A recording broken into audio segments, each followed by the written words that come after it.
రాజాజ్ఞని పాటించడం వల్ల పుట్టిన స్వీట్ ఏంటో మీకు తెలుసా? మైసూర్ పాక్. నిజం. కథలోకి వెళ్ళిపోతే 1935లో కర్ణాటకలోని మైసూరు సంస్థానానికి కృష్ణరాజా వడయార్ IV రాజుగా ఉండేవారు. ఆయన మంచి భోజన ప్రియుడు. ఎంతలా అంటే మైసూరులోని అంబా ప్యాలెస్లో ఒక పెద్ద రాయల్ కిచెన్ పెట్టించారు. కేవలం రకరకాల వంటలు వండించుకోవడానికి మాత్రమే. ఈ రాజుగారికి ఒక అలవాటు ఉండేది. అదేంటంటే భోజనం చేశాక ఖచ్చితంగా ఆయన నోట్లో ఒక మిఠాయి పడాల్సిందే. ఒకరోజు ఎప్పటిలాగానే రాజుగారు ఆయన భోజనంలో ఉండాల్సిన వంటకాల లిస్టు షెఫ్స్కి చెప్పేశారు. వాటితో పాటు ఒక ఇంపార్టెంట్ ఇన్స్ట్రక్షన్ కూడా ఇచ్చారు.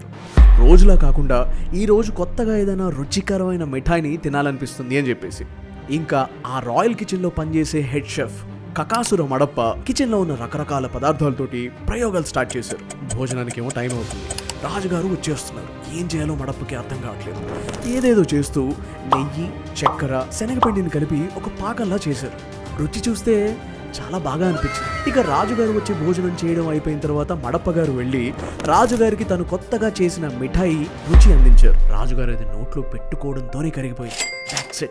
ఆయనకు అది విపరీతంగా నచ్చేసింది. మడప్పని వెంటనే దీని పేరేంటి అని అడిగారు. అప్పటికప్పుడు స్పాంటేనియస్ గా కనిపెట్టిన మిఠాయి అది. మడప్పకి దీని పేరేం చెప్పాలో అర్థం కాలేదు. కొద్దిసేపు ఆలోచించి వాళ్ళు ఉండేది మైసూరు సంస్థానంలో కాబట్టి చేసిన ప్రక్రియ పాకంతో చేసింది కాబట్టి మైసూరు పాక అని రాజుగారితో చెప్పారు. ఆ మిఠాయిలాగే రాజుగారి మనసు కూడా వెన్నలాంటిది. ఇంత అద్భుతమైన రుచిగల మిఠాయిని మనం మాత్రమే ఆస్వాదిస్తేలా?